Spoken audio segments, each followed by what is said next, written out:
It's time to head on into Classic Volkswagen in Gastonia, where you can get 0% financing for up to 60 months on select models. Come in now and take a look at the all-new Volkswagen Atlas Cross Sport. And right now, get a new 2021 Volkswagen Tiguan S with front-wheel drive for only $26,169, or the new 2021 Volkswagen Passat SE with front-wheel drive, $424 per month. Come in for all the details at Classic Volkswagen of Gastonia, 4417 Wilkinson Boulevard, online at classicvwgastonia.com. Here are a few words that describe Creason Roofing of Cherryville: professional, fast, affordable, and local. So why call anyone else? Creason Roofing is in its third generation with Stephen and Stephanie. They are local, and to prove they mean business, they will beat any reputable competitor's bid by $500, or they will pay you $100. Call for details at 704-400-8805, and you get a lifetime labor warranty. Cherryville's only roofing company is Creason Roofing. Again, call 704-400-8805, online at CreasonRoofing.com. Like them on Facebook, too. Hey, look, it's Gary Dellinger with Dellinger Electric. Gary, what's going on? Hey, Calvin, just stopped by to see how the new jingle was coming along. Well, as a matter of fact, we just finished it up. Want to hear it? Oh, I can't wait. Here we go. When it comes to your wiring, you don't want to monkey around. Call Dellinger Electric. They're the best electricians in town. Well, what do you think? I don't know. I mean, it doesn't even give her phone number. And monkey around? 704-435-0705. They're the best electricians in town. I don't have to pay for that, do I? Yes, septic tank problems just stink. Not only are the odors embarrassing, but ignoring the problem can ruin your yard and your plumbing. With over 40 years of experience, Dennis Willis Septic Tank Service in Cherryville knows how important it is for your home or business to have a septic tank service that responds quickly and effectively, preventing further damage and future repairs. Just call Dennis Willis Septic Tank Service, 704-435-2326, 704-435-2326, or visit the website at DennisWillisSeptic.com. Cherryville's best choice for quality used cars is Eric Johnson Auto Sales. Like someone told me, man, they've got some good-looking cars there. Like right now, a 2014 Chevrolet Camaro, a 2014 Chevrolet Equinox, a 2011 Chrysler 200 Limited, and a 2017 Hyundai Elantra SE. See the full inventory online at ericjohnsonautosales.com, located at 3629 Tryon Courthouse Road in Cherryville. Ace is the only national retailer that carries Benjamin Moore paint. Now Benjamin Moore's premium quality and huge selection of colors will be right in your neighborhood. Along with the award-winning service and advice Ace has always provided for your paint projects. Around the block, what you need is in stock with people who know their paint. See Ferguson's Ace Hardware, Highway 150 East in Cherryville. Ace is the place with the helpful hardware, folks. Hi, this is Vince Hefner, pastor of the First Baptist Church in Cherryville. I'd like to share with you my favorite passage of Scripture in God's Word. Philippians 4, verse 8 tells us this: "And now, dear brothers and sisters, one final thing. Fix your thoughts on what is true and honorable and right and pure and lovely and admirable. Think about things that are excellent and worthy of praise. Keep putting into practice all that you have learned and received from me, everything you heard from me and saw me doing. Then the God of peace will be with you." This is Vince Hefner, pastor of the First Baptist Church of Cherryville, reminding you God loves you.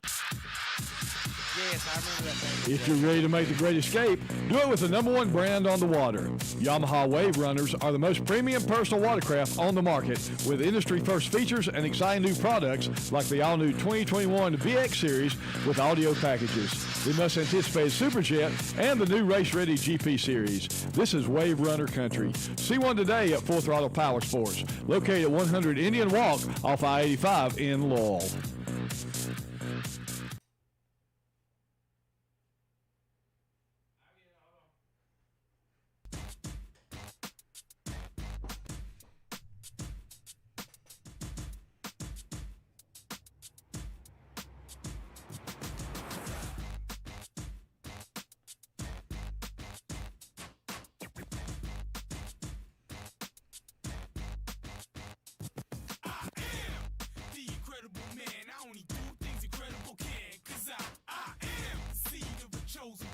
Don't see too many like me, cause I am one of the reasons you do what you do when you want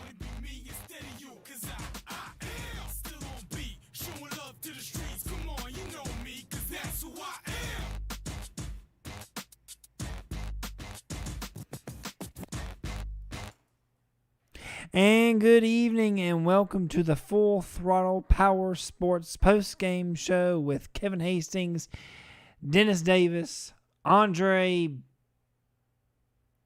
I actually don't know his last name. Bush, like Bush. the beans. I was about to say, I almost said Bush, but I was like, I wonder what his last name is.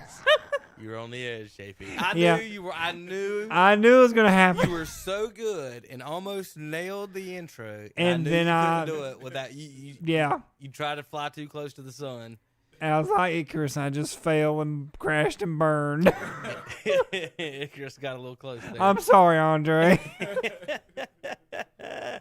Well, welcome everybody to the post-game show brought to you by, and I got to update that, Full Throttle Powersports of Lowell. We got scores to talk about. We got games to talk about. We got all kinds of things to talk about. We got champions The to talk first about. thing, Dennis, we have to mention is for Terrible investment. for the first time since 1981. Wow. Y'all hear that? 1981. For the folks watching the video online, you can see the score on the screen, but you don't know which one I'm talking about. For the first time since 1981, Andrews Wildcats defeat the Murphy Bulldogs. Since 1981. 1981, Dennis. And I'm going to pull up a little video for the folks at home. Watching live on the YouTube and stuff. We can go to this, and this is this is them celebrating after the game. So we'll get some of that action going. I don't have any sound from them, I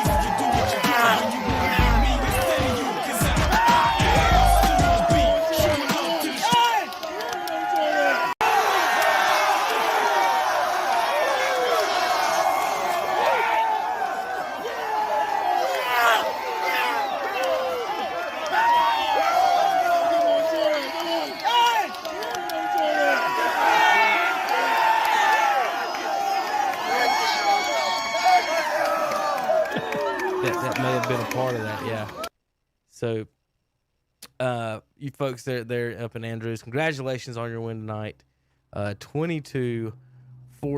So let's give some more scores. How about that? Cherryville tonight, winners tonight, 23-6 versus Bessemer City. Jefferson is up 43-12 against Carolina Bearcats. Winston-Salem Carver won last night, 38-6 over Winston-Salem Prep. Starmount 21-0 over East Wilkes. Andrews 22-12 over Murphy. Robbinsville 31-14 over Hayesville. Mountain Heritage 45-20 over Drone.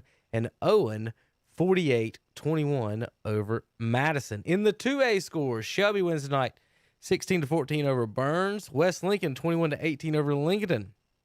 Chase 41-29 over RS Central. Bunker Hill 42-21 over Bandies, and the Maiden Blue Devils 25-7 over Newton Conover. East Burke tonight 28-18 on the road at West Caldwell. Polk County 21-19 over Brevard. Hendersonville wins 70-20 over Patton, and East Surrey 47-0 over Surrey Central. Asheville was up big 49-0 on Inca, and East Gaston was up 38-0 on Highland Tech. Over in the 3A, Crest Chargers win tonight 42-20 over Kings Mountain.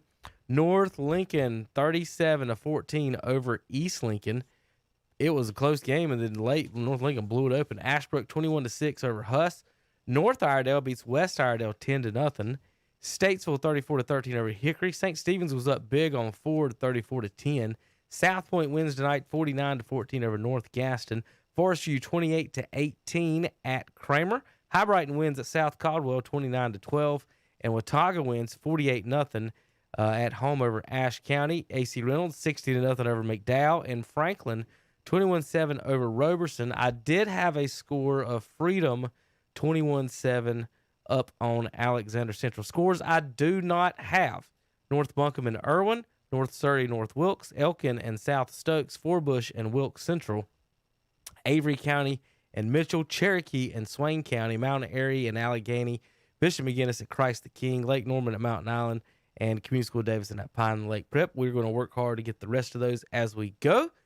But right now, Dennis, we had some good games tonight here on KTC Broadcast. We had some close games. We had some blowouts. The games that we thought were going to be tough slobber knockers turned out to be exactly that. A little bit surprised by the scores in some of these games, either more than we anticipated or closer than we anticipated. Well, Dennis, we're going to go out to the Kings Mountain game, Kings Mountain Crest game, where the Chargers won tonight 42-20. We got Robbie Roop I have on a prediction. the line. RJ Roop got to play tonight. Hey, what's going on, guys? I can tell you this. RJ is actually now starting on PAT, so once again, RJ Roop is the field. Chris wins the games. We're just There you go. going, I hope, for about 6 more weeks. But good win tonight for Crest. And guys, I tell you, you just seen the Crest football team that decided they were just going to run the football tonight. And that's exactly what they did. Crest had close to 500 yards rushing against Kings Mountain tonight. Maury Adams about 270 on the ground himself, 4 touchdowns. Got banged up a little bit, but hopefully Maury's going to be okay. When he came out, Carter Green went into the backfield and had a couple touchdowns himself. But a good win tonight for the Chargers. Well, Robbie, I'm glad to hear that. I hate that Maury got hurt because, basketball season's right around the corner, too. He's a double for us. But the defense must have played well tonight because Kings Mountain is nothing to be sneezed at offensively. But we just said on the pregame show we thought that the Crest athletes maybe were more explosive than some of the evidently they played out. I tell you this. It also got the turnovers where Crest lost the turnover battle in both those games. I think if you don't do that, especially I think you can win the Buns game at the end of the Shelby game, you got a shot in too. Tonight, Crest won the turnover battle against Kings Mountain, 44 turnovers, which made a huge difference. Crest is still got 6 to work on. We've got 11 more penalties tonight than Kings Mountain had. So those are things you got to get cleaned up going into the playoffs. But again, we're excited to do this and guys, here's another stat for you. Maury Adams, through 9 games this year, has close to 1,800 yards rushing. So, I mean, that's you talking about getting the job done and jumping the rock. That's what Maury does. And that's the kind of guy you can kind of hitch your wagon to going to the playoffs. It's going to be interesting to see where these guys end up on the outline. That's what the state's doing. I think Crest has got a shot at maybe a top 3. I would say Kings Mountain probably ends up with about 11 or 12 seed. And then I heard the Cleveland County team, Shelby probably gets good. I would think it's 2A. And Burns maybe looks about 11 or 12, I would think. But I tell you guys, this is an exciting night for football, and congratulations to the Dalton Lions, and congratulations to the Bulldogs, too. They, like you said, Dennis, I think a lot of people thought Shelby was going to come out and walk the dogs on the dogs, if you will, and Burns put up a heck of a fight tonight against Shelby. Well, Robbie, I've got a question about Amari, too. He's putting up fantastic numbers. As you mentioned, Crest has one less game we talked about on the pregame show. Only 9 games, 1,800 yards. Is anybody looking at Amari as a football player or just as a basketball player? Well, that's what's crazy, Dennis. When you talk about recruiting, I was talking to some folks. Matter of fact, the last week I was. And what's happened for Maury is he's shown up on the radar so late. Everybody's got their list of their players they're recruiting, and Maury's just kind of exploded on the scene now. Never played running back before. This is the first time you're seeing him. So if I'm a school and I know I can pick up a kid that runs like somebody runs like he's mad at the grass, if you can get him for football, plus he's an all-state basketball player, he sports like a 4.3 GPA in the classroom, I'm gonna jump all over that kid. Some recruiters are really going to miss out if they don't get a jump on this kid now. Well, I tell you what, I know some guys. I remember a guy down at Carolina that played both sports named Julius Peppers. It turned out pretty good for him, but a school like Carolina that has 2 programs, if they could work that out, it's hard to do both at that level. But a school like Gardner-Webb, which is right in the backyard, where his parents could watch him play, he could probably play both sports and would be welcome and a great addition to either sport. Oh, yeah, I think so, Dennis. I think you're exactly right. I really do. So, again, congratulations to the Chargers, Big South Conference champions. So we're going to see what happens, guys, tomorrow when the season comes out. Again, congratulations to Shelby on their conference championship. And I tell you, guys, we were talking. I was talking about this Big South Conference. You're looking at South Point, Stuart Kramer, and Forest View probably going to be traveling in the first round. I'm not sure I want to be a higher seed than either one of those three teams coming to my place. I'm thinking about a team like Smoky Mountain, a team like Ledford, some of those teams that have got some pretty good records. But you're going to play some pretty tough teams when you get one of those three coming to your place. But, guys, I'm going to get off here. You can hear my throat's about going anyway. Out here in the first chilly night for football, so that made a difference. And we're just going to see what we can get done the rest of the way, keep up the good work, and we're going to keep following high school football as long as we can. Robbie, I was about to ask you. You sounded a little bit different. I was wondering if you'd lost your voice out there or not. Yeah, well, I've been battling the cold anyway, and then I got out here tonight. And I'll be honest, every night, and you got to holler a little bit when you're down there on the sideline, so when the camera ain't going. So, but yeah, so I'm losing that voice as well and everything. But I do want to mention, guys, one more thing right quick. The Tri-County Middle School Championship has been moved to Monday. It'll be Monday at 5 o'clock. Chris and Shelby are getting together one more time. If you're a fan of football, I would encourage you to go check out these two teams play. Should be a good one.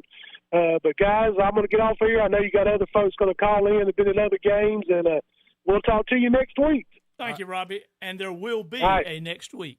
Well, for you folks, all right, see you guys. Bye-bye. For you folks watching and listening online, we are showing the highlights from the game. Robbie does the highlights for the Crest game, folks. So we've got all the scoring highlights right now. You're watching Mari go across the end zone. Up that made it. Go! Touchdown! That's a dirty hit. There we go, and then I'll get some sound for some of these highlights. Go! Touchdown! That's a dirty hit. I started to say, that sounds like Robbie. But I didn't know. No wonder his voice changed. Right. Go! Touchdown! That's a dirty hit. Way to go, Robbie. Somebody made a dirty hit. I don't know where that was from. This was Kings Mountain. I'm gonna go back, and then while JP's working on this, let's go through the highlights. I know everybody at home, that's what you want to see. Anyway, so particularly this game. Yeah, we'll start. Since there was no real access, we'll go through what we can go through. 45 minutes. Well, we got a caller coming in now, so we might have that. Here's the meeting of the Zebras before the game, Dennis. Going over pizza orders. Are they going over spreads right there, Dennis? Is that what they're doing? Is that the joke of the night? Is that the Kings Mountain? Yes, Kings Mountain. Crest matchup. Okay. JP says he thinks he's got Steve Degree on the phone. We'll see if we do. Hey, if you got Steve Degree, you'll know you've got Steve Degree. All right, JP, what we got? What's up, Steve? And turn your radio down there, sir. All right, can you hear me? Yeah, we got you. Just want to make sure you turn the radio down just a little bit so you don't echo. Steve calling from the Shelby Burns game, close game tonight, 16-14. Steve, it seemed like listening to the game that neither team wanted to hold on to the football, and it was turnovers here and there.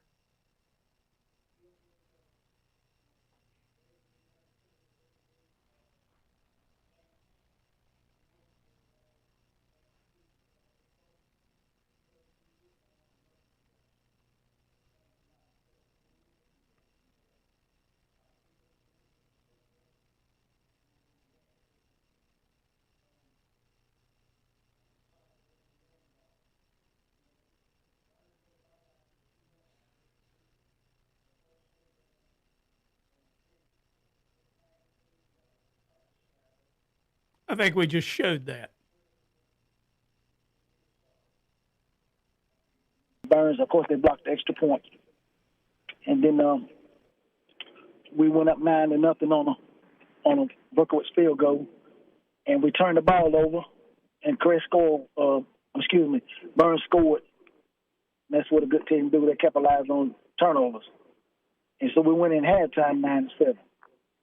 So Coach Wilbank told the kids at halftime, we got the ball back second half, and it was going to be the first possession of the third quarter set the tone.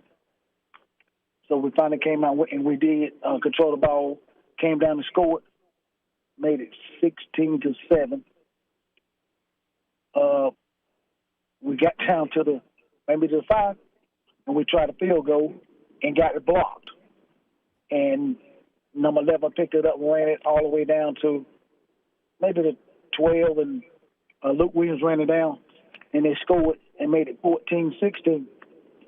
Then we got the ball back. And I'm telling you, kid, that's where the offensive lineman took control. My Hogs, they took control. Because once they scored, Burns never got the ball back.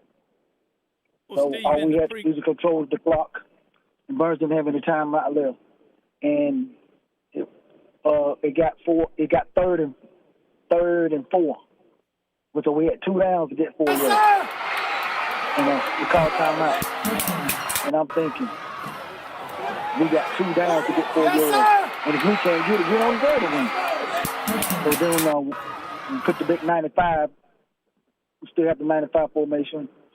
And put Drew Hollifield at the running back. Fellas, he's tough. He's a Hollifield. He's tough. And Drew, on one play, he got 2. Got 3. The next play, he got the 1. And then we were able to run the clock out. A very hard-fought football game. A lot of penalties. A lot of emotions on both sides. A great slobber-knocker football game. I'm about wore out. Well, Steve, we talked on the pregame show, Shannon and I did, about Shelby, and that you guys would win this game because of your linemen. And evidently, I said, Steve will call in tonight, and he'll tell us what a great job his linemen did on offense and defense. You were clearing out, places for them to run, and you were stopping the Burns folks from running. That pretty much sums up this game, Steve. Yeah, they had a few good plays, but we only got one senior on the offensive line, and that's Brandon Hoyle, number 65, the only senior we got. And we use combinations with him and Jaden Pierce, Jackie Ross at center, got a sophomore, J.C. Whitener, and we got Jaden Lipscomb at the other guard, and we got Houston. He's a junior, playing the other guard. And every day in practice, we do board work just to drive the men off the line. And if you can get consistent 4 yards a play, you never had to punt. I don't think we punted all night. I'm not thinking we did punt all night. I don't think we did. I'm not for sure. But anyway, the offensive linemen did their job. And on defense, Malachi Emmett and Stanton Hopper played their user game. But Burns ain't no slouch, gentlemen. I want to play him again. Well, you may have to somewhere down the road with the pairings that are going to be coming around, and you may have to play some other fine teams as well. Steve, I don't want to insult you, but when I was coming out of the laundry today, one of your friends stopped me and said, "You that man on the radio," said, "you the one that talks to Steve Degree all the time." So you made me famous, Steve. Well, thank you, Dennis. You make me famous too. I just enjoy being around the young men at Shelby House. It means a lot to me, and like I said, I'm not really doing much coaching. I'm just there to give them pep talks and do whatever Coach Wilbanks wants me to do. I'm like a kid in the candy store. But I want to tell you something. Some of them guys, they got heart, man. And when Jalen Petty got hurt, we put the sophomore in there, Bryson Keith. He ran hard. And if your lineman can open up your hole, anybody can run. And that's exactly how I want to sum it up. The offensive line did a great job. We hadn't been running it much. I think last week we might have 63-yard rushing because Dalen stole 6 touchdowns. So tonight when he wasn't having a good night, the offensive line took over. And that's what a good team do. And I was telling him after the game, he said, "I had a bad game, Coach." I said, even Michael Jordan, sometimes he didn't score a whole bunch of points, but the rest of the team picked him up. And that's exactly what happened, Dennis. The rest of the team picked him up. Well, Steve, good luck next week. You guys will be open around. It looks like you have one of the top seeds, depending on how the magical RPI adds up. But you guys should have a home game and get ready for the playoffs. Another year in the playoffs for the Shelby Golden Lions, sir. Yeah, and I want to thank y'all guys for covering the game. I seen Coach Jones and Brent at the game. So Kevin, just keep on covering Shelby football, Chris football, all the county schools. Just keep doing what you're doing. And I know the fans really appreciate the coverage that y'all be doing because, like, everywhere I go, they know KTC broadcast going to broadcast some games. And they really be listening. So I know sometimes it's discouraging, Kevin, but just keep up the good work. Well, thank you, Steve Degree, and I hope you have a good and wonderful weekend, sir. Yeah, and I'm going to see you outplay tomorrow. Okay. Louisiana Lafayette or Louisiana Monroe tomorrow. Right. I'll be going up there watching play Coach War. Take care of me. Or are you going to take your Shelby recruit up there with you? I don't know if he's going to go, but he was at the Coastal Carolina game. Yeah, so that's a pretty good game. I don't know if he's going to go tomorrow or not. All right, buddy. Well, you have a good weekend, and be careful going up the mountain and back. All right, thank you so much. Y'all guys have a great night. All right, Steve. Steve Degree with the Shelby Golden Lions. Golden Lions win tonight 16-14 over the Bulldogs. I just hope Steve don't sprain his ankle carrying the goalpost tomorrow, run around Boone when we win. Let's do some scores. We're going to have a couple more callers from our broadcast here coming up in just a few moments. Sounds good. So let's go with, here's our, I tell you what, JP, let's take a quick break. We'll come back and give scores while we wait on Logan to get locked in on the phones. So we're going to be right back here in just a few moments on our first break here. Full Throttle Powersports Postgame Show, KTCBroadcasting.com. If you're ready to make the great escape, do it with the #1 brand on the water. Yamaha Wave Runners are the most premium personal watercraft on the market with industry-first features and exciting new products like the all-new 2021 VX Series with audio packages, the must-anticipated Superjet, and the new race-ready GP Series. This is Wave Runner country. See one today at Full Throttle Powersports, located at 100 Indian Walk off I-85 in Laurel.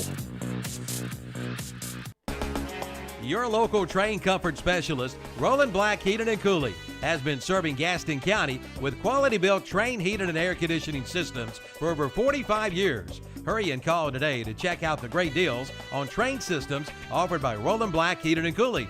Whether it's commercial or residential, Train is there for you. Ask about your new, super efficient Train XV20i today. Call Roland Black for all the details, 704-865-1375, or go online at rolandblack.com and request an appointment. Again, call 704-865-1375. Roland Black Heating and Cooling, 501 East Franklin Boulevard in Gastonia. Remember, it's hard to stop a train. What's the best way to explain the golf at Glen Oaks Golf Course in Maiden? It's world-class golf for the working class. Yes, golf is never better than it is at the Glen Oaks Golf Course in Maiden, with special programs for seniors, men, ladies, and juniors, plus a driving range, banquet facilities, and a swimming pool, picnic area, and more. For your tee time or other questions, call 828-428-2451. The Glen Oaks Golf Course, 245 Golf Course Road in Maiden. It's world class for the working class. The Grooming Lady in Lincolnton is having specials on all pets under 50 pounds. Bath only. That's right, half off on bath packages that includes ear, nails, bath, and a Santa trim. They have a whole new selection of pet products, and that's not all. Some products are on sale for 15 to 25% off. Let the Grooming Lady groom your pet with hugs, kisses, and love. Open Monday, 9 a.m. to 3 p.m., Tuesday through Friday from 9 a.m. to 5 p.m., Saturdays from 8:30 to 1 p.m. 1573 North Aspen Street in Lincolnton. Call 980-429-2570. Like them on Facebook. GSM Services is proud to sponsor high school football. GSM helps people live better through improved comfort, health, and energy efficiency. They provide high-quality home and commercial improvement services, such as heating and cooling, energy audits, duct and dry vent cleaning, attic insulation, crawl space solutions, generators, commercial roofing and HVAC, indoor air cleaning products, and much more. GSM has been taking care of their customers' comfort since 1927. This unmatched experience has led them to build reliable processes to serve you and offer the guidance to help you choose the right options for your home and business comfort needs. Call them today at 1-800-NEW-COOL. Again, 1-800-NEW-COOL for GSM services. Are you looking for a security system for your home or business? Then look no further, folks. Ham Security in Lincoln is the #1 home and business security system installer in Lincoln, Gaston, Catawba, and Cleveland County. Family-owned business with over 40 years of service. Specialize in residential, commercial, small businesses, and they can even help you customize your security cameras. Let their devices and the latest generation technology protect and keep your family and business safe. Ham Security, 419 East Sycamore Street, Lincoln. Call at 704-732-7090. Ham Security, keeping families and businesses safe. It's time to get your lawn ready for winter weather. It's time to head to Hojo Powersports and Equipment in Shelby for a brand new Z-Turf Aerator, now in stock and ready to roll. Also check out the lines of Red Max, Husqvarna, and Shindava trimmers, blowers, and chainsaws, plus Ferris, Snapper Pro, Simplicity, Walker, and Hustler mowers. That's Hojo Powersports and Equipment, 110 Grigg Street off South Lafayette Street in Shelby, online at hojopower.net. The pack is back at the Home Place Restaurant and Catering Service in Lincoln. Order your turkey or barbecue pack and pick up Wednesday, November the 24th between 12 and 8 p.m., just in time for your holiday meals. Hickory Smoked Boston Butt Pack feeds 8 to 10 for $37.99 or feeds 15 to 20 for $55.99. Smoked Turkey Pack feeds 10 to 12 for $59.99. Smokehouse Pack feeds 15 to 20 for $69.99. The Home Place Restaurant and Catering Service, 1700 West Highway 27 in Lincoln, open Monday through Saturday, 7 a.m. to 8 p.m. Call 704-732-4371. The pack is back at the Home Place Restaurant Catering Service. And we're back on the Full Throttle Power Sports post-game show, and we do have a caller. Yes, Logan Baker, WLON. Hey, Logan, how's it going, brother? Just getting home. All right. Saw a pretty intense West Lincoln game. All right, 21-18. We talked about this before the game. That was kind of in the ballpark of where people thought the score might be in that game. Very close game. West Lincoln Rebels pull it out. 21-18. No extra points were no good for Lincoln. Is that what I'm looking at here, Logan? Well, let's see. I'm pretty sure, their first one was no good to start the game because their first play of the game, it was, they got a 75-yard touchdown run, and then they attempted the point after. It was no good. So they were up 6-0 at that point. Real quick about West Lincoln scored. Go ahead. Real quick on that first play of the game, what happened there to shock everybody there when long runs? 75 yards, ain't that right? Yeah, 75. Yeah, it was from Lincoln's own 25, and it was just a regular QB draw to Andre Boston. He just kind of stutter stepped for just a couple seconds and found his way up the middle, found a hole, and then just used his speed to get past everybody in the West Lincoln backfield. So, really big play there for the Wolves to start the game. I don't know if it was just the Rebels weren't ready for that, or I don't really know what it was, but it was a very impressive start to the game for the Wolves. Well, Logan, we both thought these teams, might play some pretty good defense in here, and then now we're looking at matchups here going into next week. West Lincoln coming in tonight was forecasted to be a 15 seed, playing an 18 seed. That means they'd have a home game. And Lincoln was forecasted as a 27, playing a 6. That would be an away game. It's got them at Providence Grove. Here's the 1 seeds. Basically, Lincoln is going to be playing a 1 seed conference champion. It looks like that could be anywhere. I'm gonna read you down the top. There's 11 1 seeds. So they could be going to Shelby, Reedsville, Maiden, East Surrey, Hendersonville, Providence Grove, Monroe, Salisbury, Community School of Davidson, Robinson, or Madison is what Lincoln's looking like. Looking like West may or could host either Forbush, Polk County, Southwest Randolph, North Surrey, Surrey Central, Pine Lake Prep, one of the teams in that area. So there's the breakdown of where we might go forward on that. As far as the conference this year, it looks like West Lincoln's going to take, is it third place in the conference, right? I think so, yeah. I think they get in at number 3, I believe, yeah. Yeah, she got my standing sheet over there.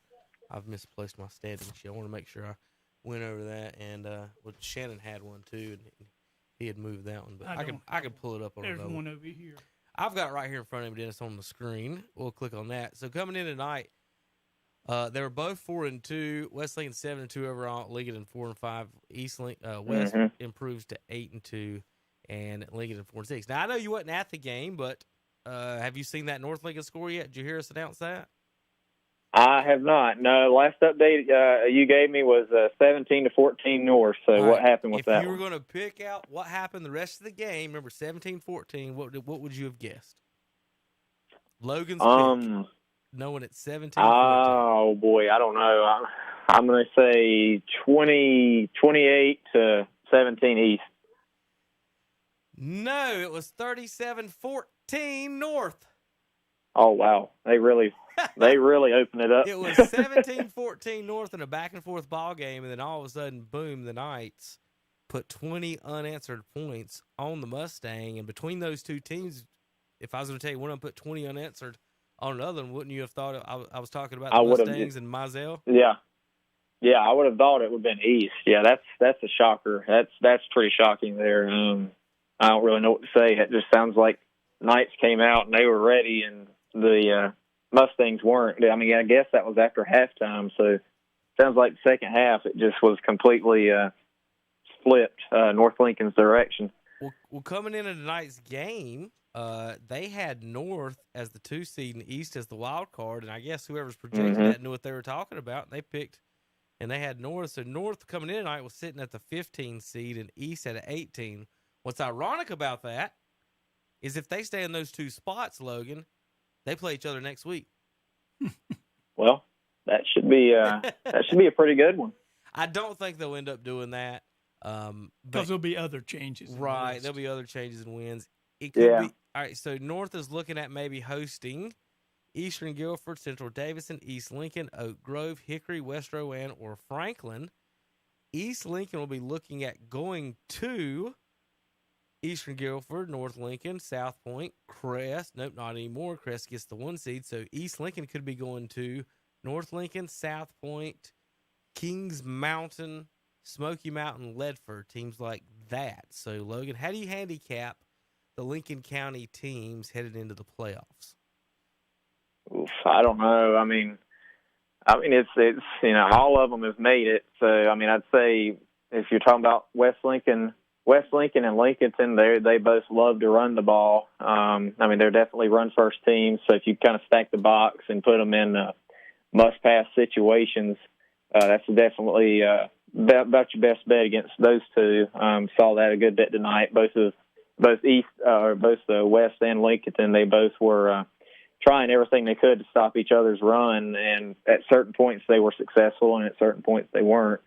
But then North, I haven't really seen them this year, but I know East Lincoln. I'm pretty sure North and East are pretty similar. I mean, obviously everybody likes to have a good run game, but I know East Lincoln can throw the ball pretty well, especially with Mizell back at quarterback. So I don't know. I mean, it's a tale of really 2 sides. It's the Lincolnton and West Lincoln teams that love to run the ball, and then there's North Lincoln and East Lincoln that they're a little bit more diverse as far as being able to pass. So I don't know.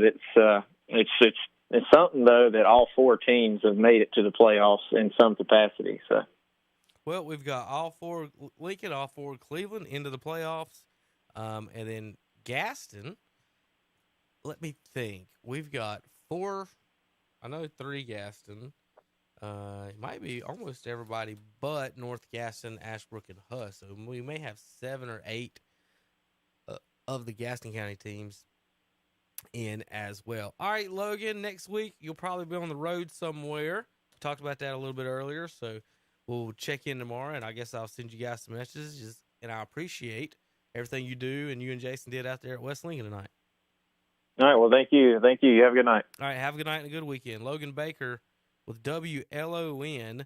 The game of the week tonight, West Lincoln 21-18 over Lincoln, and when he was just handicapping some more, talking about that North Lincoln and East Lincoln game, 37-14. And Dennis, just like in Cleveland County, I'm going to have to do some fuzzy math here in a minute. All these teams kind of beat each other a little bit, and we don't have like a clear-cut, I would say, champion maybe of the county. I guess in Cleveland County, Shelby goes 3-0, so they win the county this year. Yeah, and Burns beat Crest, and Shelby beat Crest. So how do you determine that? Crest comes out with the conference championship Crest beats and a Kings 1 Mountain, seed. who beat Burns. Yeah. So Crest beat Kings Mountain beat Burns, and Burns beat Crest. Yeah. And then everybody lost to Shelby. So there you go. All right, folks, we're going to take a quick break. When we come back, we're going to talk to Paul Foster about that Chase game. And then we're going to talk to Matt Chapman about Cherryville Ironman and Bessemer City. We'll be back on KTCBroadcasting.com. It's a truckload mattress sale. The big trucks have pulled up full of name brand mattresses. It's a red hot summer sale event you don't want to miss. And with name brands like Ashley, Vaughn, Park Place, Bassett, Cat Napper, and more. All furniture made right here in the USA. Go online and see how you can take 10% off any $299 or more purchase. Plus up to 18 months financing with zero interest. Cummings Furniture, 410 West Dixon Boulevard in Shelby. Online at CummingsFurnitureofShelby.com. Locally owned and operated for 48 years. Smiles are the specialty at Family Dentistry in Shelby. Dr. Stroud, Wilson, Thompson, and McMurray invite you in for all of your dental needs, from preventive care to cosmetic dentistry, from crowns and bridges to root canals and implants. For your appointment, call 704-482-3281 or visit the website at shelbydentist.net. Yes, smiles are the specialty at Family Dentistry in Shelby, located at 416 West Warren Street. Kids love them. Hey, and you will too. It's time to power up. Power up with Skag Power Equipment, powered by Vanguard from Elliott Supply Company in Polkville. The Vanguard is now available on the Skag Tiger Cat and the Skag Patriot models. See the Skag Tiger Cat, 52-inch mower with a Vanguard 810cc 28 horsepower EFI engine, or the Skag Patriot, available in 52 and 61-inch cuts with a Vanguard 810cc 26 horsepower engine. Power up with the Skag from Elliott Supply Company, Highway 182 in Polkville. Online at ElliottSupplyINC.com. It's simple. Simply Southern, that is, at the Falston Pharmacy. Just arrived a big new shipment of Simply Southern merchandise, including pullovers, long-sleeve t-shirts, and jackets. Come check out the selection. And don't forget to get your flu shot at both the Falston Pharmacy and Medical Center Pharmacy in Cherryville. And use their convenient drive-through windows. The Falston Pharmacy, Highway 18 North in Falston, and Medical Center Pharmacy, 607 East Academy Street in Cherryville. It's all you can eat. All you can eat ribs each and every Thursday at Fats Cafe in Shelby. And these ribs are guaranteed to stick to your ribs. All you can eat. And on Tuesdays, it's all you can eat boneless chicken wings and popcorn shrimp. And don't forget about their big Sunday lunch. And see Fats Cafe in Shelby for all of your catering needs. They deliver, they set up. You just relax and eat. That's Fats Cafe, 1235 East Dixon Boulevard in Shelby. If you're in the market for new flooring, go to this area's most recommended flooring store. That's Flooring America on Slater Street in Kings Mountain. Flooring America in Kings Mountain is where friends send friends for their flooring needs. And right now, you'll find the ever-popular luxury vinyl plank for only $2.99 a square foot. That's right, only $2.99 a square foot. All during the Fresh Start Flooring Sale. Give your home a refresh with one stop at Flooring America, 602 Slater Street in Kings Mountain. Online at flooringamericakingsmountain.com. The foot doctors of choice for many in this area are Doctors Jeff Mooney and Ron Maskarnik at Foothills Podiatry. In fact, people come to Foothills Podiatry from miles around for gentle but state-of-the-art foot care. Our staff truly cares about your needs. You can expect top-notch medical and surgical care from a staff dedicated to quality service. Whether a repeat patient or a new one, come see us soon at Foothills Podiatry, 707 North Morgan Street in Shelby. Foothills Podiatry is proud to welcome Dr. Gretchen Lawrence to their practice. If you're ready to make the great escape, do it with the #1 brand on the water. Yamaha Wave Runners are the most premium personal watercraft on the market, with industry-first features and exciting new products like the all-new 2021 VX Series with audio packages, the much-anticipated Superjet, and the new race-ready GP Series. This is Wave Runner country. See one today at Full Throttle Powersports, located at 100 Indian Walk off I-85 in Laurel. And we're back on the Full Throttle Power Sports post-game show with Kevin and Dennis, and we have a phone caller. I'm told we might have Jeff Miller on the phone. We'll see if that's right. Jeff, is that you? Yes, sir. That's me. Hey, what's up, Jeff? Where did you attend tonight? Well, hate to say that I ditched you guys, but I went to watch Forest View and Kramer play. Oh, that's fine. I like when you go to the games. We're not covering it. You give us an extra reporter. Yes, sir. It was 28-3 Forest View, and then Kramer scored a couple of fourth quarter touchdowns. From Ryan. Both were from Ryan Denton to Marcus Nelson, and he also connected with Nelson on a 2-point conversion to make it 28-18. But it was mostly for Forest View, it was mostly the Jakeem Denard, Kamari Reed, and Jacob Neely show. And of course, Forest View got 3 turnovers from Kramer, or maybe 2, but Forest View also gave 2 turnovers right back to Stuart Kramer during the game. So it was like a 3-2 turnover ratio in that game. Well, we were talking about Gaston County schools a minute ago and looking at these projections. Right now, those 2 schools, high school OT had Forest View at 27 and Kramer at 24. With Forest View Forest View won tonight. Do you think does that threaten whether Kramer stays in the playoffs or not at all, or do you think they'll stay in? I strongly believe Kramer will stay in. I mean, it should not drop them too far down, but I think it definitely puts them near the bubble. But I don't see why they shouldn't be in. But I don't make the rules. I mean, I don't get paid to do that, and might be glad I don't, because I'd probably be like, okay, who deserves to get in, who doesn't? I'm glad I sort of stay in my little sandbox in Gaston County. Well, looking at the Gaston County schools, I think by my calculations, based on the prognostications, South Point will be the highest seeded, and they've got them right now currently at a 14 seed, hosting a 19, which could end up being East Lincoln or Hickory. How do you think that would match up for South Point facing one of those 2 schools? Who's the other team? You said Hickory, and who else? East Lincoln could be a possibility. I was just look at some of our local teams. Of course, there's some other ones obviously in that area, but just kind of handicapping because East Lincoln and South Point don't never play. East Lincoln plays Forest View a lot, but East Lincoln and South Point, I don't know if North Lincoln and South Point's ever played either, as far as I know. Well, I think East Lincoln had a few key injuries that hurt them down the stretch. I think they lost their quarterback early in the year, and not sure if they've rebounded. I'm not sure if he ever came back. Yeah, he's back. Or what have you had?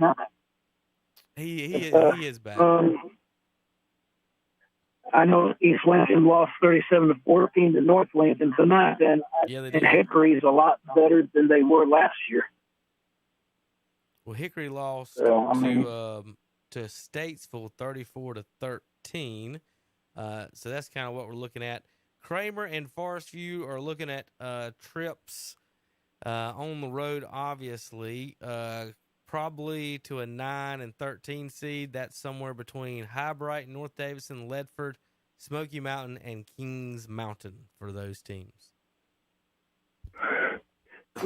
Yes, I mean, I sort of like the matchup between Forest View and High Brighton. High Brighton has some ups and downs in their conference. And I think Forest U and High Brighton would be equally matched. Forest U played High Brighton back in 2013 in the third round of the playoffs, and Forest U came away with a 42-20 victory. That's the furthest they've ever went into the playoffs when going to the fourth round where they got beat by Concord. But, that's a story for another day. But, Forest U and Kramer, I thought were equally matched tonight. It just came down to who made the fewer mistakes. I forgot to mention a bad punt on Kramer's end, which set Forest U up for their second touchdown. And if it wasn't for the early fumble by Kramer and then the bad punt, we'd probably go into halftime scoreless. Well, Forest View ends up winning by 10 in that game, and they're in the second half. So how'd they pull it off there? Well, the two turnovers, the first was a fumble by Kramer at their own 44-yard line, and Forest U took advantage, drove down the field to score. Jacob Neely 11-yard touchdown run. Then the bad punt, but set Forest U up at the 8-yard line of Stuart Kramer, and they took advantage with a Kamari Reed 3-yard touchdown run, and then they missed the extra point on the first touchdown, so they went for two, and it was Kamari Reed that got the 2-point conversion. And then in the second half, Forest U turned the ball over with an interception. Kramer ran it to the Forest U 5-yard line, but Forest U's defense held. The Rockmore did not come out in the second half. I think he was nursing an injury, so they brought in backup quarterback Ryan Denton, and I thought he played pretty decent. For someone who just got thrusted into the fire against a defense like Forest U's. I thought he actually managed pretty well. And that number 34, the kicker, got Kramer on the board with the field goal, so that made it 14-3. But then Jakeem Denard scored a 25-yard touchdown run, and then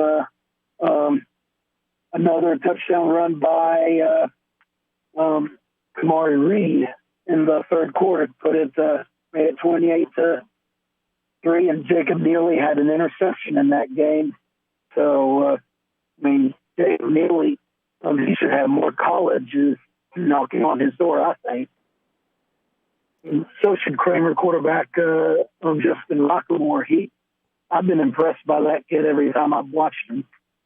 Well, a lot of people have said nice things about him. Well, Jeff, we appreciate everything you do and the high school football fans do, that you go out there and the folks that do go out and cover these games and keep everybody updated. And we do our best here on KTC, folks, to do the games we can do, want to, and get to. And we'll thank Jeff Miller for always giving us a call on Friday nights, telling us where he's at. And you got any thoughts on where you're leaning to next week? You going to stay in the area, or you going to hit the road on a road game? Well, I'm going to see who everybody plays. Obviously, if Forest U travels to Smoky Mountain, I'm not driving all that way. Gas is too daggum high. So, I'll probably see what all the local teams are doing, and, I'll go from there. What the Ashbrook Hunter Husk score turned out to be, I didn't catch that one. Ashbrook 21-6. Ashbrook 21-6. So that wasn't too lopsided. Hunter Husk actually stayed with them. I think that was, a rivalry game. You can throw runners up. Hey, Jeff, we're starting to lose you. You're getting a little breaky up there. I just want to wish you a good weekend, and thank you for giving me a call and calling in this Friday night. And I want you to have a good weekend and take care, okay? Thank you, guys. You have a good weekend as well. All right, that's Jeff Miller covering the games. CarolinaVarsity.com, is that right? That's correct. I want to make sure I say that right. If I did wrong, Jeff, please, I'm so sorry. We're going to talk here in just a few minutes with another caller or two on KTC Broadcast, the Postgame Show. Let's go over some of the scores for the folks on the radio, because Dennis, the folks online can see the scores that we post. So let me read some of these. I'm going to go through all the gambit. We got them all but two scores. All but two. Cherryville 23-6 over Bessemer City. Jefferson 43-12 over Carolina. Bearcats, that is, homeschool. Community School of Davidson 7-6 over Pine Lake Prep. Mountain Island Charter 34-29 over Lake Norman Charter. Winston-Salem Carver 38-6 over Winston-Salem Prep. Mount Airy 49-0 over Allegheny. Starmount 21-0 over East Wilkes. Cherokee 36-7 over Swain County. Andrews 22-12 over Murphy. Robbinsville 31-14 over Hayesville. Mountain Heritage 45-20 over Drone. Mitchell 37-6 over Avery County. Owen 48-21 over Madison. Asheville 49-0 over Inca. East Surrey 47-0 over Surrey Central. Forbush 28-0 over Wilkes Central. The latest score we got, one of the ones we don't have a final on, is South Stokes 33-7 over Elkin. North Surrey 46-22 over North Wilkes. Hendersonville 70-20 over Patton. Brevard falls 21-19 against Polk County. East Burke wins 28-18 at West Caldwell. Maiden wins 25-7 over Newton Conover. Bunker Hill 42-21 at Bandy's. Chase 41-29 over RS Central. West Lincoln 21-18 over Lincoln. Shelby 16-14 over Burns, and East Gaston 52-0 at Highland Tech. Crest wins 42-20 at Kings Mountain. North Lincoln 37-14 over East Lincoln. Ashbrook 21-6 at Hunter Huss. North beats West Iredale 10-0. Statesville 34-13 over Hickory. St. Stephen's 40-10 over Ford. South Point 49-14 over North Gaston. Forest View 28-18 over Kramer. High Brighton 29-12 over South Caldwell. Watauga 48-0 over Ash. Freedom 21-7 over Alexander Central, and Irwin 35-22 over North Buncombe. AC Reynolds 60-0 over McDowell, and our final score, Franklin 21-7 over Robertson. The only score we do not have is a Bishop McGinnis Villains at the Christ the King Crusaders. There's a lot of words in that. All right, Dennis, we're going to talk to Paul Foster here in just a moment. Yeah, I want to hear about that Chase RS game. That was a battle listening to it going through the whole game. I'm going to pull up the highlights when we get Paul on. Tanner doing a great job up there getting the highlights. And just let us know as soon as you got him in there, JP. And we're going to talk to Paul Foster tonight before he goes to bed. Chase wins tonight 41-29 on what was a close game, pretty much. And a lot of people thought Chase might blow it open, but RS holds on and keeps it close throughout the game. What ended up being a pretty exciting game to listen to here on KTC Broadcasting Radio. Paul, you there? Hey, Kevin, I'm here. Hey, Paul, good to hear from you. First of all, I want to thank you and Jonathan for doing everything you did this year and a great regular season on WAGY. You guys did a fantastic job. And I, on behalf of us and the Rutherford County fans, since Rutherford County joined the KTC family, you guys have done a fantastic job getting those games going and letting us hear and listen to these games. And Tanner up there tonight got some highlights. And I'm actually going to go through the highlights that he got while you talk a little bit about this game, Paul. So, first of all, thoughts on the Rutherford County Chase football and RS Central game tonight? Yeah, absolutely, and we're glad to be a part of the team and covering the Rutherford County football, the weekly different games that we did. We saw a lot of Chase. Of course, they ended up being the best team in the county this season. This will go down as, regardless of what happens in the playoffs, when a Chase team says they finish a regular season 9-1, as I mentioned in our pregame show tonight. That is an amazing accomplishment. If you go back over the decades, even if you pinpoint out some good Chase seasons with some quality players, some people that went on, can't think of the names right now, but they've had guys go on and play at Clemson, go on and do big things. I don't remember regular season records too often at Chase of 9-1, so that was a great accomplishment in itself. On the other side of this, RS Central, is tough as a season as they've had, and their record of just winning 2 games is really misleading. They've got a number of good athletes. The sad thing is a lot of those guys are seniors, but if a few other things would have went this way or that way and they hadn't have been out of football 3 weeks due to COVID, who knows? It might have been, a different season, but their quarterback, Gaston, was in the end zone 3 times tonight, and then you had McCombs, of course, getting all of those touchdowns so he could set that record for Chase tonight. He had a 4-yard touchdown run, an 8-yard 8-yard touchdown run, a 15-yard touchdown run, and so on and so on. Just an incredible season. This kid has broken the all-time single-season rushing record in Rutherford County. He's broke Chase records, and remember, he transferred from East Rutherford, so he was not even a part of Chase until this 2021 season. So that name, Marquise McCombs, is going to be a memory for Chase fans for a long time. And the good news is he's only a junior, so he'll be back for one more season, so no telling what he might do next. Well, is the county all-time rushing record, is that in threat? Do you even know about that? We're watching highlights of him right now. Go ahead, and I'm going to comment about some of these runs. Yeah, absolutely. I know he last week I understood he set the all-time rushing record in a single season for Rutherford County with the 2,000 and something. I think he had like 2,070 maybe going into tonight's game. Now, you think about that, and I'm looking at a lot of football teams that Chase might play every week. And, like last week, we were looking at Patton just barely being at over 1,000 yards total offense on the season. And then you look at one running back in McCombs, and this guy's got 2,000 and something. So, yeah, I'm pretty sure he did that. Chase record should have been, certainly broken as well. And then the fact that nobody had ever a running back had never got 6 touchdowns in one game for them. So if I think he either tied or broke the record. It may have been tied. I may be confused on that. We'll double check. But nonetheless, his accomplishments have just been super. But, of course, it's going to take a lot more than him for Chase to advance in the playoffs. They know even if they – and I'll look forward to what kind of predictions you're looking at about where they may fall in the seedings, but they should have a home game next week. And we know that down the road, Chase may have to face the likes of the Golden Lions. They may have to run into Hendersonville again, the only team to beat them all season, and Hendersonville's supposed to have a tremendous passing game. So it'll be interesting, and they're going to have good play on both sides of the ball, and certainly it's going to start with McCombs. Well, I was about to ask, how's the defense? That's usually the most important thing in the postseason to me. It has been forever.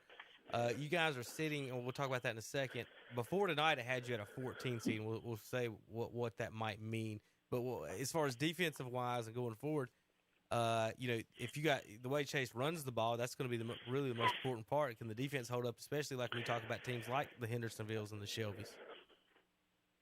Yeah, absolutely. I mean, Chase is going to generally most weeks get their points. The one week they didn't was when they went into Hendersonville and had that game where they got beat pretty good. Otherwise, usually they're doing that. But in the case of RS tonight, a lot of times, Chase would score, RS would come back and score as well. So they're going to meet much tougher competition. They do have some key guys like Jamarian Mills, who's a defensive lineman. One of their top players is the junior defensive end, number 36, Cameron Mills. And then they have a few guys who go both ways, like this kid named Tavon Durisma. He's an outstanding wide receiver. He didn't have that big a night on offense tonight, but on defense, he had an interception, and he's making some key plays as a safety. So, they're going to need some of those guys, especially what you generally see on the 2A level, playing both ways. What they don't want to have to do is, overwork the likes of McCombs, who sometimes they'll even put him on defense because, he's going to have that energy on the offensive side of the ball. Well, Paul, looking at the matchup, we're watching his touchdown tonight from like 19 yards out, and he stopped on the 7-yard line, and 4. Not 3 or 2, 4 Hilltoppers pretty much kept running. It looks like a cartoon. I'm watching this. He stops. They keep running out of bounds. And the guy chasing him, who he shook 3 yards before, ends up grabbing him from behind, and he scored anyway. And I was watching the highlights from last week. I'm going to see if I can get back to it for the folks watching online. The run he had last week against Patton, he stopped him like the 8-yard line and ran backwards. 4 other guys fell down on that one, too. Just talk about, all these running backs, they have Maury Adams to me is a north-south. I'm going to find the hole and make a couple moves, and he's hard to bring down. Yeah. McCombs to me is one of these you can't get a finger on him because he's moving all over the place. His feet, it's like his he's feet are rubbed his uniform down with Crisco or butter or something. I'm telling you, man, he can make those moves and make the defender look bad. And he's faced some pretty good opponents trying to get him down that have speed, but just can't, make the tackle, stop him. And that I remember that play you're talking about of when he did get away from some 4 defenders, and we've seen him do that before. He was not able. The thing I like to remind a lot of people about is when we were carrying some of the East Rutherford games earlier this year, because the 2020 season, of course, was moved to February of 2021. East Rutherford didn't win a game. He wasn't used very effectively. One time they tried him at quarterback. One time, he went back to being a running back. But it's just that they had no offensive line whatsoever. And every once in a while he'd break away. But he couldn't do any of the kind of things that he can do with a total team, and that is a good offensive line, a good quarterback leadership, and not working your butt off by being on the field the whole game. They had such a small amount of players at East Rutherford last season that, he had no choice. He was on the field almost every minute of the game. So, those differences let him be the shining star that he's been this season. And he had a broken wrist at East. Paul, I'm going to give you a pass on not remembering Chase's glory days. You were just barely potty trained at the time. But in the early 70s, the McSwain brothers, Clemson, Dallas Cowboys, if that refreshes some of the older folks in the audience's memory, they had some great running backs there that went on to success not only at the collegiate level but at the professional level as well.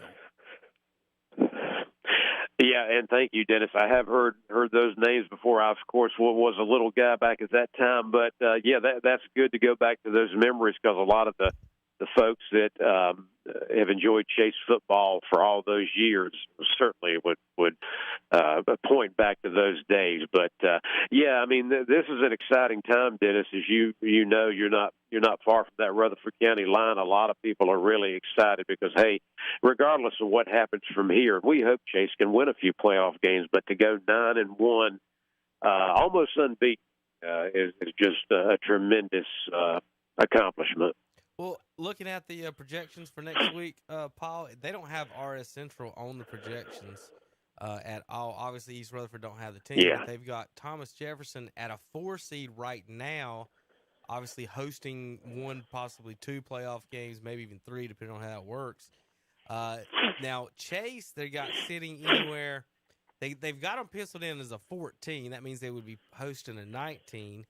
But looking by my math, they could be anywhere from 12, 13, 14, and 15 is between Burns, Bunker Hill, Chase, and West Lincoln, depending on how the RPIs and all that come out with that. So you're looking at, I'm thinking the last number 1 seed is 11. So there's 11 1 seeds. So you're not going to be past that. So you're looking between 12 and 16 if you want a home game. And so you're right there in that. If you and the worst thing would be if you end up as a 17 and 1 spot away from a home game and then you have to turn around and play the 1 seed in the second round. Yeah. if you would win. Oh yeah. They no doubt, of course, even with that great record 9-1, of course, the 1 loss was in conference play too. Hendersonville being the number 1 seed, them being number 2 out of the conference. But hopefully they do get that home game, and we'll see what happens from there. But since you did, mention Thomas Jefferson, we look forward to seeing what they can do on the 1A level. They had a tough time in the middle of the season because they had to run into for the first time to the likes of Shelby and Burns, and even East Gaston got them. So that was a lot of they had 3 or 4 weeks in a row where they didn't win. So they had to get back on track towards the end of the season, take care of the 1A end of that conference, and hopefully they're feeling better about themselves as they hopefully host a playoff game themselves next Friday night. All right, Paul, I appreciate you calling me. Like I said, I appreciate you doing everything. I'll let you go get back in the bed. And you guys, more than likely, I'm going to guess on my end, will be at a Chase game next week because if they're in the 14-15 range, they should be playing a pretty competitive game. I expect Thomas Jefferson, if they're in the 4, they got them penciled in maybe against Highland Tech or Union Academy right now, Paul. I expect a big win from them there. So plan and think Chase is on your mind for next week. And you have a good weekend, sir. All right, sounds good. You guys take care. Thank you, Paul Foster and Jonathan Bland on WAGY, our new part of KTC Broadcasting family in Rutherford County. Want to thank them for everything they do. Let's take a quick break. When we come back, we're going to talk to Matt Chapman, unless he's already on the phone. Is he already on the phone? Okay. We're going to take a quick break. When we come back, Matt Chapman's going to call and talk to us about that Cherryville-Bessemer game here on KTCBroadcasting.com. It's time to head on into Classic Volkswagen in Gastonia, where you can get 0% financing for up to 60 months on select models. Come in now and take a look at the all-new Volkswagen Atlas Crossport. And right now, get a new 2021 Volkswagen Tiguan S with front-wheel drive for only $26,169, or the new 2021 Volkswagen Passat SE with front-wheel drive, $424 per month. Come in for all the details at Classic Volkswagen of Gastonia, 4417 Wilkinson Boulevard, online at classicvwgastonia.com. Here are a few words that describe Creason Roofing of Cherryville. Professional, fast, affordable, and local. So why call anyone else? Creason Roofing is in its third generation with Stephen and Stephanie. They are local, and to prove they mean business, they will beat any reputable competitor's bid by $500, or they will pay you $100. Call for details at 704-400-8805, and you get a lifetime labor warranty. Cherryville's only roofing company is Creason Roofing. Again, call 704-400-8805. Online at CreasonRoofing.com. Like them on Facebook, too. Hey, look, it's Gary Dellinger with Dellinger Electric. Gary, what's going on? Hey, Calvin, just stopped by to see how the new jingle was coming along. Well, as a matter of fact, we just finished it up. Want to hear it? Oh, I can't wait. Here we go. When it comes to your wiring, you don't want to monkey around. Call Dellinger Electric. They're the best electricians in town. Well, what do you think? I don't know. I mean, it doesn't even give her phone number. And monkey around? 704-435-0705. They're the best electricians in town. I don't have to pay for that, do I? Yes, septic tank problems just stink. Not only are the odors embarrassing, but ignoring the problem can ruin your yard and your plumbing. With over 40 years of experience, Dennis Willis Septic Tank Service in Cherryville knows how important it is for your home or business to have a septic tank service that responds quickly and effectively, preventing further damage and future repairs. Just call Dennis Willis Septic Tank Service, 704-435-2326. 704-435-2326, or visit the website at DennisWillisSeptic.com. Cherryville's best choice for quality used cars is Eric Johnson Auto Sales. Like someone told me, man, they've got some good-looking cars there.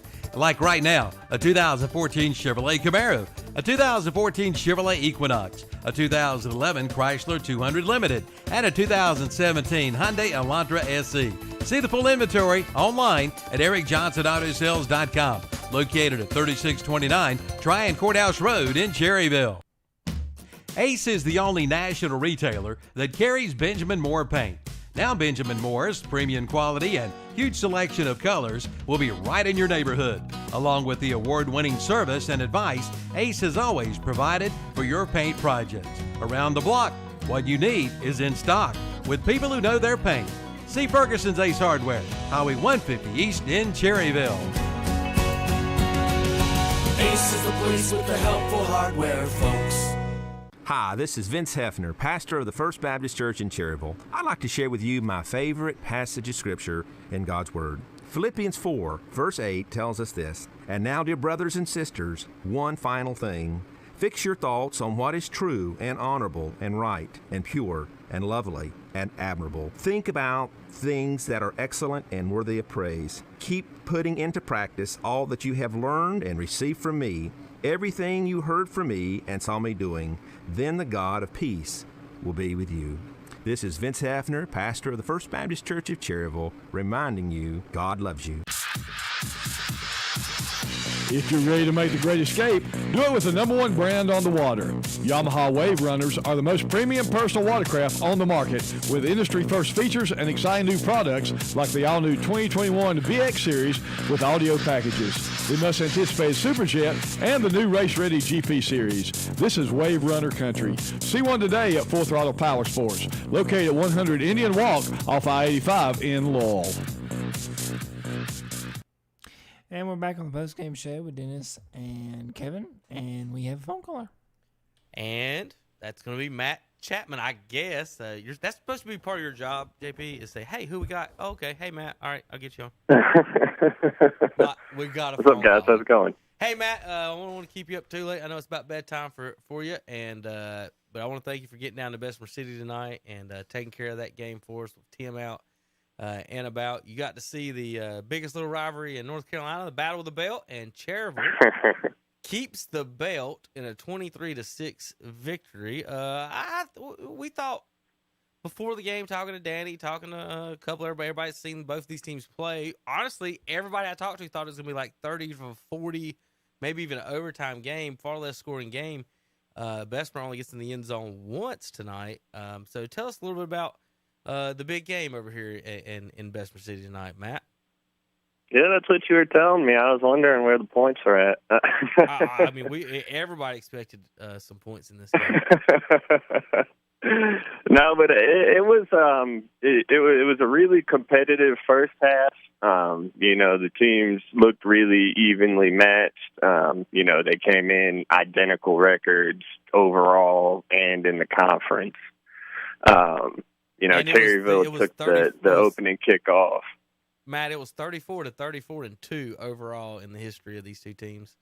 That's like Duke Carolina numbers right there, right? And they had played every year since like 1971, I believe, is what it was. But yeah, 34-34-2 for that. Go ahead. Sorry, I didn't mean to interrupt you there. Go ahead. No, you're good. Cherryville took the opening kickoff, went down and scored. Pretty easy. They did throw an interception actually, but then Bessemer fumbled it right back to them on the return. So it went right back to Cherryville, and they scored. And then the offense didn't do anything. I think back-to-back 3-and-outs. Bessemer got a short field and a nice touchdown pass, one-handed catch in the end zone. Randall, I'm going to get his name wrong. Randall Pruitt? I'm pretty sure I messed that up. It's something along those lines. A real nice one-handed catch in the end zone. Tied the game up. What was his number?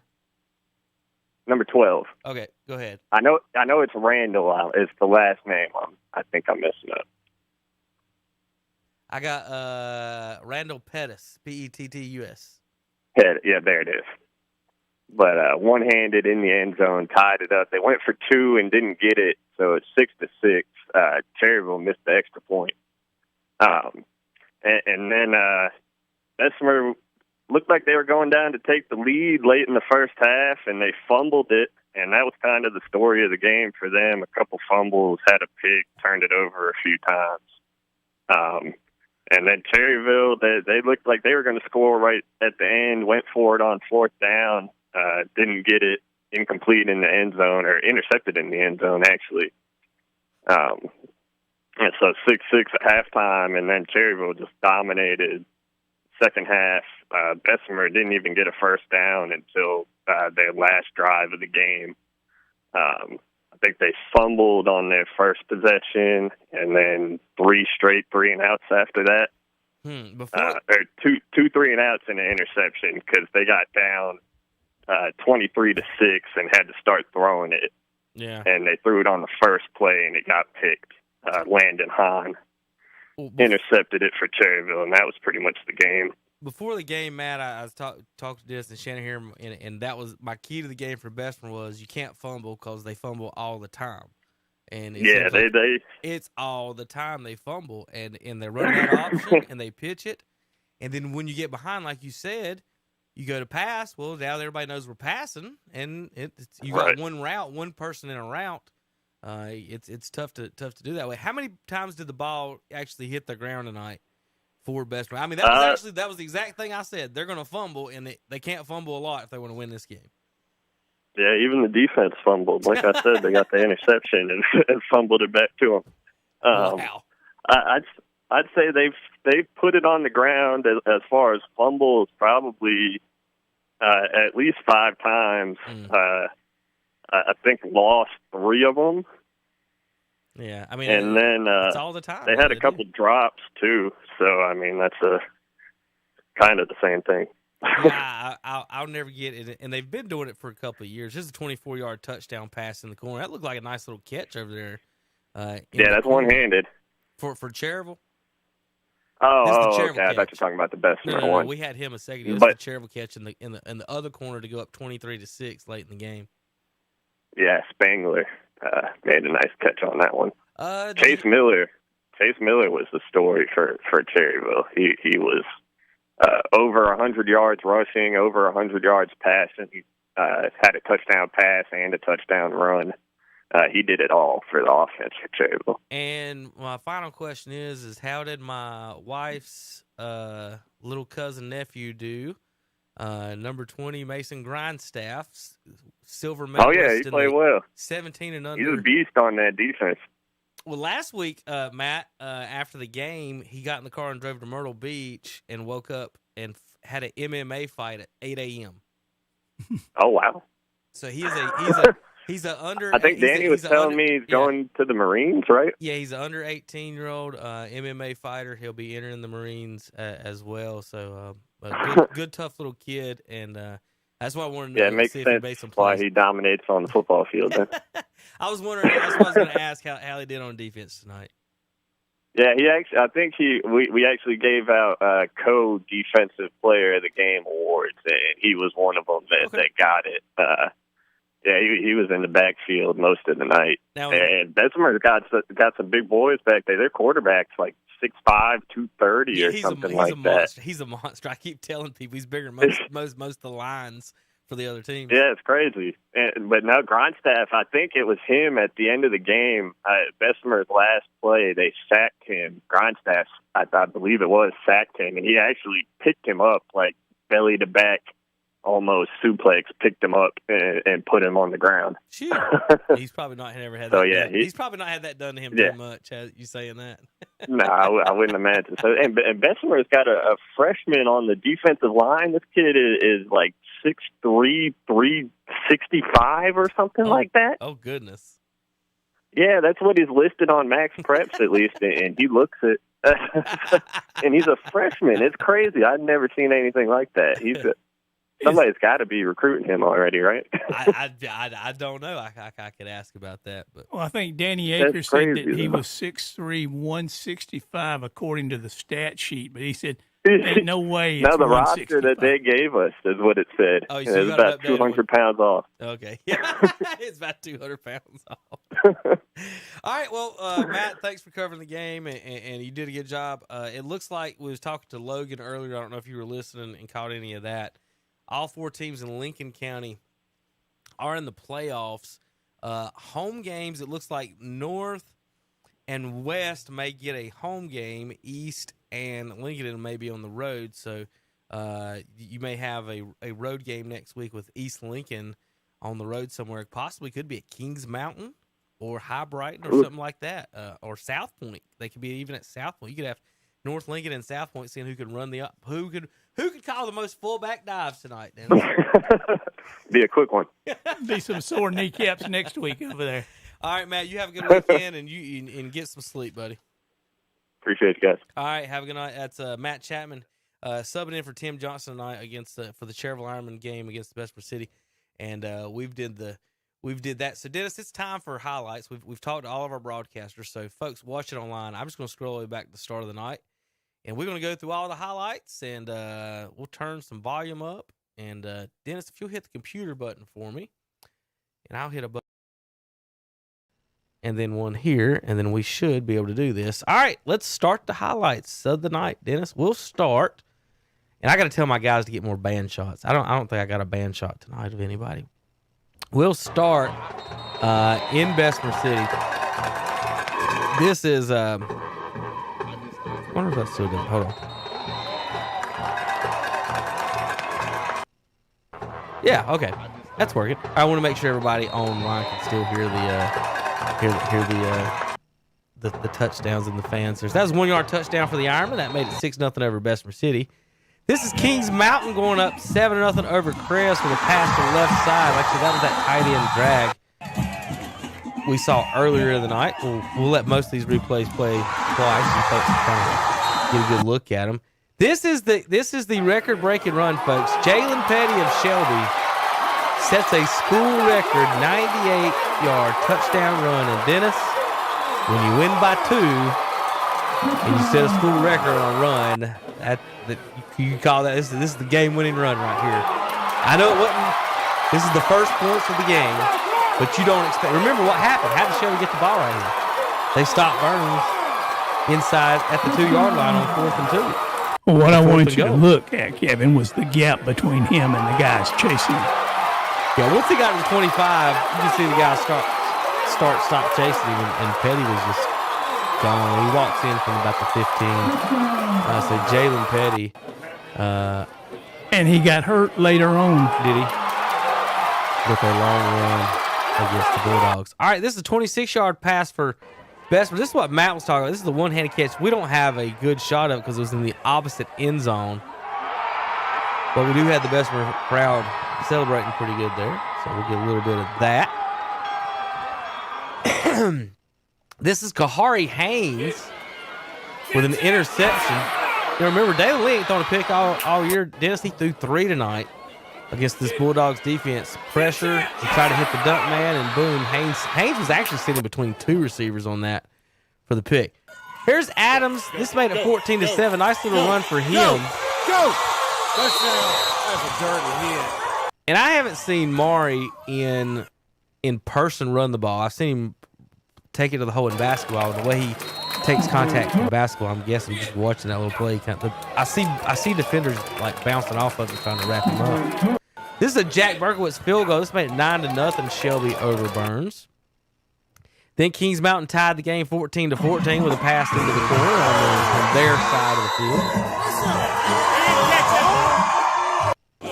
Play it one more time. Again, this made it 14-14. We thought we was going to have a farm Burns all the way to the end of the knocker. game. Ashton Parker of Burns with a fumble recovery off the punt. Punter one hops him off his chest. Burns picks it up. And Tom said they advanced it, I guess, is where they end up putting it. I don't know the exact rules on that. I don't care enough to really care about it. But Burns had the ball either way on the fumble recovery. Now this is a few plays later. Ben Mooney. How about look at this passing catch. Ben Mooney to Surratt. Kahari Surratt in the corner. Extra point. Good. What a play. He dropped that one in the bucket, as they say. I'm going to see if I can get closer on the pass so the folks at home can see it. Right over the defender's head, Dennis, you're right. Back shoulder. In the bucket, back shoulder. Everything we needed. Great pass, Ben Mooney, 10th grader. Ryan Thompson of Burns with interception. This is 51 seconds in the first half. You know, this is Lee. He gets away from a defender, chases another one, stops, and he gets destroyed by the same guy, and then throws a pick. Now, I'm gonna show you guys, for the folks watching at home. Now watch Lee. He's gonna escape this sack right here. Spun around and down. Now, real quick, for everybody watching, Dennis, you watch him too.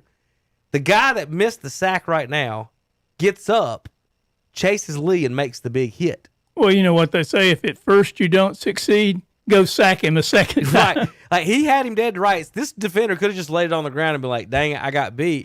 But instead, watch him, folks. He gets up. He's coming. Who makes the hit? Boom! The same guy.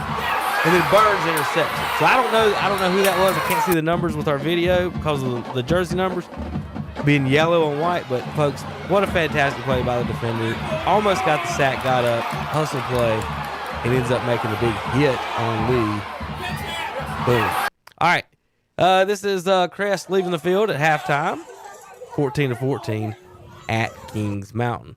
15-yard touchdown for Cherville. Kick is good. Ironman Lee, this is the run. Down to the right side, and they're going to score on the line side. Ironman right in all white, blue helmets. Bessemer in the all green tonight. Ironman now lead the series 35-34. Here's a Marquise McCollum's run, Dennis. His feet are just fantastic. It's a little Barry Sanders, but I think he's thicker and stronger than how Barry ran the ball.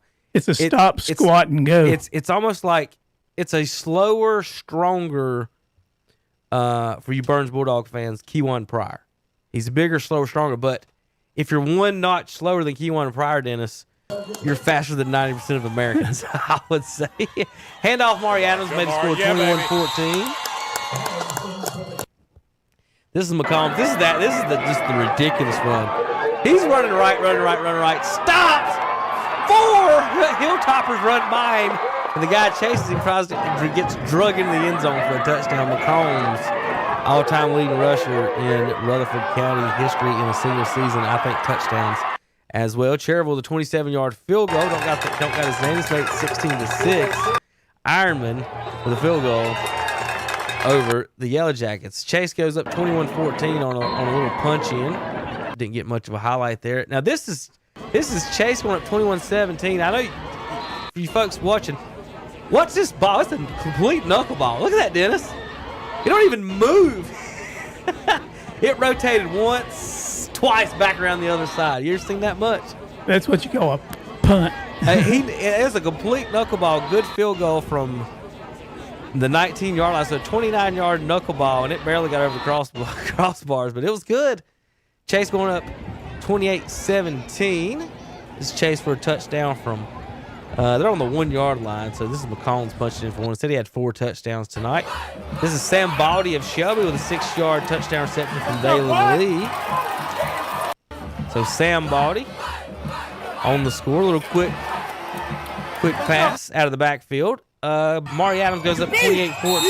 270 yards rushing. 10 minutes to go in the fourth quarter. That's just amazing to put that many yards, Dennis, on a Kings Mountain defense, no matter who you are. Yeah, Kings Mountain is not a bad defensive team. This is Chase, Chase going up 28-23, punching it in. And this is the play we showed a minute ago. Ironman, 24-yard touchdown pass into the corner. Miller, and I can't remember who the last guy, Spangler. Miller to Spangler for the touchdown. This is a touchdown pass in the corner. This is Kings Mountain's last touchdown. This is a beautiful play. This might even be the pass of the night as far as our highlights go. And the coverage was not that bad either. You could hear the Crest fan, or I don't know if that's Robbie or not, or somebody standing near Robbie saying he put push off. Telling that referee right there. How about Lamont Wilson with an interception for Burns in the third quarter? Nice little pick play here for Lamont. Safety undercuts the player. And Dennis, for you folks watching at home, watch the wide receiver here. He's in the corner. When the quarterback is ready to throw it right here, what yard line is he standing on, Dennis? The 40, right? Yep. Watch where the ball gets picked off at. I would say the 40. The 42-ish, 43, because what the receiver did, he got out there and it was open. Instead of squatting down where you're at, and he's about to throw it to him, he faded backwards towards the safety, allowing the safety to come up. If he stops on that 40, that don't get picked off right there. But let's give credit to that safety. Oh, yeah. He came over and filled the target spot. Yes, he did. And it may have even been, Dennis, this was actually a linebacker backing out. Or the safety was up. He was just up shallow. But, yeah, for you wide receivers out there, come back to the ball. You don't know what the defender's doing behind you. If you fade back, that can happen. You get undercut. Crest forces a turnover here. This is Chet and Balkus of Burns with a return of a block punt. This is a crazy play. Let's see if we can get it all on screen. We'll go full screen with it. I have to reduce it just a little bit. Let's go back for the start of the play. We're going to pause that. I'm going to do it for the folks at home. Here we go. Block. Balkus picks it up, and he's off to the races. But there's a Shelby going line that's going to chase him down, and the Bulldog, I guess, right there, lead blocking Dennis. Didn't see him out of the corner of his eye in time to be able to get that blocked off. And right there, that's a touchdown, maybe, if they get right there, that little block right there, almost. Burns, though, pushes in. Jeremiah Norris, 5-yard run. This made it 16-14. Nice little run by Norris, popping it outside. Chase goes up 35-23. Carter Green, 42-20, right here on this little run up the middle. Bounces out to the left side and punches it in the final 42-20 for Crest and Kings Mountain. Dennis, final thoughts before I read these final scores? Do what? You got any final thoughts before I read these final scores? Looks like the band's looking good there. I know you were big on the bands earlier, and I like to hear them for our highlights. They're playing very good, and look at the sportsmanship demonstrated by both teams there. No taunting, no bad attitudes. Everybody lines up, shakes hands like they're supposed to. Take your lumps. Come back next week. It's playoff time. If you won, don't brag too much because there's a big bear waiting around the corner to get you in the playoffs. All right, final scores time. My screen's there, so I can see. No. All right. Final score. Home. All right. I'm gonna play some music here, JP. You just don't worry about it for a minute while I play that in the background. Check. Want to make sure that is playing. All right, final scores tonight on KTCBroadcasting.com. We had 4 games: WCSL, WLON, WGNC, and WOHS. Starting in the 1A, Cherryville wins 23-6 over Bessemer City. Jefferson 43-12 over the Carolina Bearcats.